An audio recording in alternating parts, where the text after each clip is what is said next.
Hi guys, I hope you all are good. Today I'm going to share my very basic grooming routine with you guys. ये एक बहुत ही basic सी routine है जिसमें मैं target करती हूँ अपने बालों को, अपनी स्किन को और अपनी ओवरऑल बॉडी के मॉइस्चर को, क्योंकि पीक समर सीज़न चल रहा है और जहाँ पे मैं रहती हूँ यहाँ का जो सीज़न है that is very very harsh.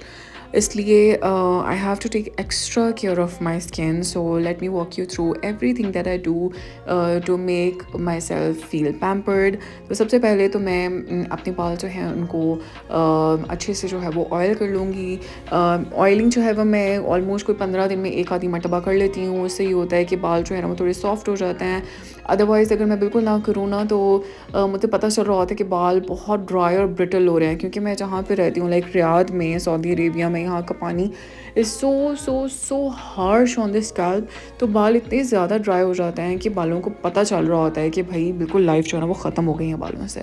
तो जब ऑयलिंग करते हैं ना तो उससे ये होता है कि बालों की सॉफ्टनेस या जो उसका जो एक शाइन है वो वापस आ जाती है बालों में, तो बड़े अच्छे बाल हो जाते हैं उससे। तो I am going to take my time और अच्छे तरीके से मैं ये कोकोनट ऑयल है उसको अपने बालों में अप्लाई कर लूँगी फ्रॉम रूट्स टू टिप्स, और इसको ऑलमोस्ट कोई मैं लगा रहने दूँगी फॉर 1 to 2 आवर्स, 2 से 3 घंटे जो है वो मैं इसको छोड़ देती हूँ। उसके बाद जितने भी मुझे कोई काम शाम होता है वो मैं कर लेती हूँ। और इसके बाद जो है I am going to do my upper lips. Upper lips तो ऑब्वियसली हफ्ते में एक आधी मरतबा जो है वो करना ही होता है, क्योंकि उसके बगैर आपको गुजारा नहीं है। और उसके बगैर अगर आप मेकअप वगैरह करते हो तो दैट लुक्स रियली बैड। आपकी स्किन जो है ना उसके ऊपर मेकअप सेट ही नहीं कर रहा होता। तो I am going to take my time, थोड़े से जितने भी बारीक बारीक से बाल हैं या जो भी विजिबल हेयर हैं वो सारे I am going to pluck out, ताकि स्किन जो है वो मेरी ज़रा इवन आउट हो जाए और कंप्लेक्शन भी थोड़ा सा बेहतर लगना शुरू हो जाए। क्योंकि जब आपकी अपर लिप्स पे बाल होते हैं ना तो आपका वो वाला एरिया जो है ना वो थोड़ा ग्रीन ग्रीन सा लगना शुरू हो जाता है। सो सारे ये बाल शाल जो है वो मैं रिमूव कर दूँगी ताकि वो भी जो एरिया है वो नीट एंड क्लीन हो जाए। अच्छा, बहुत सारी लड़कियां जो हैं वो अपनी फेशियल हेयर रिमूव करती हैं विद जो ये टिंकर रेजर्स होते हैं इनसे, या फिर वैक्सिंग वगैरह कराती हैं। लेकिन मुझे बहुत ज़्यादा डर लगता है। वैसे तो मेरे बाल इतने विजिबल भी नहीं है, लेकिन ये है कि मुझे बहुत डर लगता है उससे। मुझे ऐसा लगता है कि जैसे मेरी ऑलरेडी जो है वो एक्नी प्रोन स्किन है, तो ऐसा ना हो कि स्किन के ऊपर जो है वो एक्नी बनना शुरू हो जाए। तो मैंने कभी ट्राई ही नहीं किया। लेकिन ये है कि जो अपर लिप्स है ना दे आर अ मस्ट। उसके बाद जनाब वैक्सिंग का जो है वो इतना टाइम नहीं होता, क्योंकि I am new mother, new तो नहीं, खैर अल्हम्दुलिल्लाह my daughter is a year old now. तो जो एपिलेटर है ना ये मुझे बहुत ज़्यादा सूट करता है। मुझे लगता है कि बहुत कॉस्ट इफ़ेक्टिव भी है कि बार बार आपको पार्लर नहीं जाना पड़ता। बार बार जो है वो सर्दी हो गर्मी हो आपके पास एक टूल पड़ा हुआ है, वो बहुत अच्छा है। सारे बाल जो है वो जड़ से निकाल के बाहर फेंक देता है। तो आई थिंक ये बहुत कारआमद टूल है। तो this is my favourite tool, I must say. जब मैंने इसको ख़रीदा नहीं था तो उससे पहले आई वाज स्केप्टिकल कि यार पता नहीं कैसा ही रहेगा, लेकिन ये कि this was my best investment. और ये होता है कि बस आराम से जब मर्ज़ी दिल चाहा उसको निकाला और इसको यूज़ कर दिया। It's very very convenient. So थोड़ी लाइक आई थिंक 1 मिनट भी नहीं लगता और सारे बाल जो है वो आपकी बॉडी से निकल जाते हैं। उसके बाद जनाब बारी आ जाती है शावर की। तो आई यूज़ दिस हर्बल एसेंस का शैम्पू एंड कंडीशनर। ये जो है वो सल्फेट फ्री है, इसमें पैराबेन्स वगैरह नहीं है, मतलब कि लो केमिकल्स हैं दोनों, जो इसके शैम्पू और कंडीशनर दोनों के अंदर। तो जो कलर ट्रीटेड बाल हैं या फिर जैसे मैं केराटिन कराती हूँ उसके लिए ये बहुत अच्छा रह जाता है। बालों को मैं कर लूँगी बंद, ताकि जो गीले शीले हैं वो थोड़े से ड्राई आउट हो जाएँ। और उसके साथ साथ जो है वो मैं कर लूँगी थोड़ी सी स्किन केयर। बहुत ही बेसिक, मैं अपनी जो स्किन केयर उसको बहुत बेसिक रखती हूँ, क्योंकि जब से मैं रियाद शिफ्ट हुई हूँ यहाँ पे आके मेरी स्किन जो है वो इतनी ड्राई हो गई है। मतलब कि मैं वो बंदी थी जिसकी skin was extremely oily, specially through the summers मेरी बहुत ज़्यादा ऑयली स्किन थी। लेकिन रियाद का वेदर जो है वो इस तरह का है कि मेरी स्किन इतनी ज़्यादा ड्राई आउट हो गई है कि मुझे बहुत हैवी ड्यूटी मॉइस्चराइज़र जो हैं वो अप्लाई करने पड़ते हैं। और यहाँ पे जो है वो मैंने पहले अपनी स्किन को अच्छे तरीके से वॉश किया है। उसके बाद मैं ये वाला ब्यूटी ऑफ जोसान का स्क्रब, ये राइस स्क्रब है, इसका ग्लो राइस स्क्रब है, जिसको कि मैंने बिल्कुल रिसेंटली परचेस किया है। मैं इसको बहुत मरतबा मैंने लगाया तो नहीं है, तो मैं इसके बारे में आपको रिव्यूज़ दे नहीं सकती। लेकिन ये है कि मैंने इसके बहुत सारे रिव्यूज़ देखे थे और बहुत सारे लोगों ने इसकी बहुत तारीफ़ें की हुई थी। तो I am going to apply a very thin layer on the surface of my skin. पूरे फेस को मैं कवर कर लूँगी और इसको कोई 10 से 15 मिनट छोड़ने के बाद जो है वो मैं अच्छे तरीके से वॉश आउट कर लूँगी। और इससे जो है वो आपकी स्किन जो है वो डीपली आपके पोर्स जो हैं वो साफ़ हो जाते हैं, स्किन के ऊपर एक ग्लो आ जाती है। और ये जो जिनकी ड्राई स्किन है और जिनकी ऑयली स्किन है दोनों के लिए जो है वो यूज़फुल है।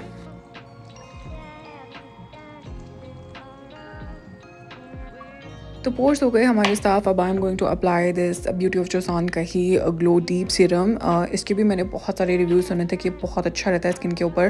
तो मैंने इसको रिसेंटली अप्लाई करना शुरू किया है। अभी तक मुझे कोई इतना ख़ास जो है वो देखने को मिल नहीं रही, लेकिन हाँ obviously you can apply any serum of your choice.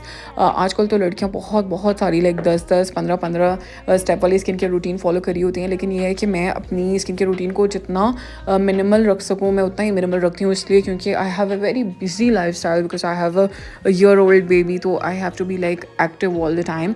और यहाँ पे ये ला रोश पोसे का जो Lipikar balm, this is really good, especially अगर आपकी ड्राई स्किन है ना, तो दिस इज़ लाइफ सेवर। तो इसको मैं अप्लाई कर लूँगी अपनी स्किन के ऊपर, और जहाँ और थोड़ा सा बिल्कुल लगता है, और ये बिल्कुल आपके फेस के ऊपर भी, आपकी नेक और आपके आर्म्स हर जगह पे ये लग जाता है। इसके अलावा तो ये क्यूबी का ये बेसिकली बेबी लोशन था, लेकिन ये है कि ऑब्वियसली हम भी बेबीज़ ही हैं। तो I am going to apply it on my arms. अच्छे तरीके से आर्म्स के ऊपर मैं अप्लाई कर लूँगी, क्योंकि एज आई टोल्ड यू कि स्किन जो है वो बहुत ज़्यादा ड्राई हो जाती है, स्पेशली सर्दियों में तो होती है, लेकिन गर्मियों में मुझे लगता है उससे भी ज़्यादा हो जाती है। तो अच्छे तरीके से जो ये वाला एरिया है ना मेरा, ये देखें यहाँ पे तो मेरे इतने ज़्यादा ड्राइनेस के जो वो पैचेस पड़ जाते हैं, तो इसलिए I have to be very consistent with my moisturisation वाली रूटीन, अदरवाइज जो है ना काम बहुत ख़राब हो जाता है। तो ये मैं मेहंदी उतरने का वेट कर रही हूँ। अच्छा, one more thing that I do, मेरे क्योंकि पोस्टमार्टम हेयर लॉस मुझे बहुत ज़्यादा हो रहा था, तो अभी तक वैसे ये बेहतर तो हुआ नहीं है, लेकिन ये है कि कुछ ऑलमोस्ट आई से कि कुछ 20% तक मुझे फ़र्क पड़ा होगा, लेकिन ये है कि मैं बालों को जो वो गीला नहीं छोड़ती। आई ट्राई कि मैं अपने बाल जो है उनको फ़ौरन से जो वो ड्राई आउट कर दूँ, क्योंकि मुझे ऐसा लगता है कि जैसे बाल जितनी देर तक गीले हो ना उतनी देर तक उतरते रहते हैं, तो इसलिए मैं इनको फ़ौरन से जो है वो ड्रायर मार के यहाँ पे पंखे के नीचे जो वो अच्छे तरीके से मैं सुखा लेती हूँ, ताकि बाल ज़्यादा देर तक गीले ना रहें और ज़्यादा देर तक जो है वो उतरते ना रहें। अब मॉइस्चराइज़ होने वाले रह गए हैं पाँव, तो पाँव को हम क्यों नज़रअंदाज करें, पाँव को भी अच्छे तरीके से हम मॉइस्चराइज़ कर लेंगे। अगर हील क्रीम पड़ी हुई है तो हील क्रीम भी लगा सकते हैं। यहाँ पे तो क्योंकि I have a carpeted apartment, तो यहाँ पे मेरे पाँव बहुत जल्दी ख़राब हो जाते हैं, तो I have to be extra careful. तो ये ब्यूटी ऑफ जोसान का ही सनस्क्रीन है, इसको मैं अप्लाई कर लूँगी अपनी स्किन के ऊपर। वैसे तो अगर ये सारी रूटीन अगर आप रात के टाइम करें तो बहुत मज़े की नींद आती है, लेकिन क्योंकि मैं डे टाइम में कर रही थी तो इस वजह से सनस्क्रीन मैंने अप्लाई कर ली अपनी स्किन के ऊपर, और अच्छे तरीके से अप्लाई करने के बाद बिल्कुल मिनिमल सा मेकअप जो होता है ना वो मैं अप्लाई करूँगी, और वो भी उन इंग्रेडिएंट्स उन प्रोडक्ट्स के साथ जिनके अंदर इंग्रेडिएंट्स जो हैं वो अच्छे हों। तो ये जो है वो शी ग्लैम का कंसीलर है, हल्का सा मैं इसको अप्लाई करूँगी अपने अंडर आई पे। ये वाला रिमल का kind and free BB cream है, जिसकी कि इंग्रेडिएंट्स जो है मैंने सुना है कि बहुत अच्छे हैं। हाइलुरोनिक एसिड है इसके अंदर, मॉइस्चराइजिंग है, आपकी स्किन को इवन आउट कर देता है। तो इसको भी जो है वो अपनी स्किन के ऊपर हल्का सा मैं अप्लाई कर लूँगी, तो ताकि मैं जो है वो प्रेजेंटेबल लगूँ कुछ। तो बस जी, ये मेरी एक छोटी सी रूटीन होती है ग्रूमिंग की अपने आप को, ताकि मैं पुट टुगेदर लगूँ और मेरे से अच्छी चीज़ें खुशबुएँ आ रही हों, और I feel good about my self. क्योंकि अगर आप इतना भी अपने लिए नहीं कर सकते, क्योंकि बहुत बेसिक चीज़ें हैं ये, ऑनेस्टली स्पीकिंग बहुत बेसिक चीज़ें हैं ये, तो अगर आप अपने लिए इतना भी नहीं कर सकते तो definitely you are doing something wrong. So अब जनाब सारी चीज़ें करने के बाद we are going to take some time, इससे पहले कि हमारा बच्चा जो है वो सो के उठ जाए। जितना टाइम हमें मिलता है उतना टाइम जो है वो हम रिलैक्स भी कर लेते हैं। तो अपने लिए इस चीज़ के लिहाज से टाइम निकालना भी बहुत ज़रूरी है। ओवरवर्क मत करें अपने आप को, ओवर एक्सर्ट मत करें अपने आप को, अपने आप का ख्याल रखें। जैसे आप अपनी बाकी की फैमिली मेम्बर्स का ख्याल रखते हैं, अपना ख्याल भी आपने खुद रखना है, क्योंकि कोई उठ के नहीं आएगा और कोई आपका ख्याल नहीं रखेगा। You have to do it yourself, और अपने आप को भी प्रायोरिटी पर रखना शुरू करें। सो जी, this was it. I hope you guys enjoyed this video, और अगर आपको ये वीडियो अच्छी लगी होगी तो लाइक कर दीजिएगा। Thank you so much for watching. अपना बहुत सारा ख्याल रखें। Take care of yourselves and अल्लाह हाफ़िज़।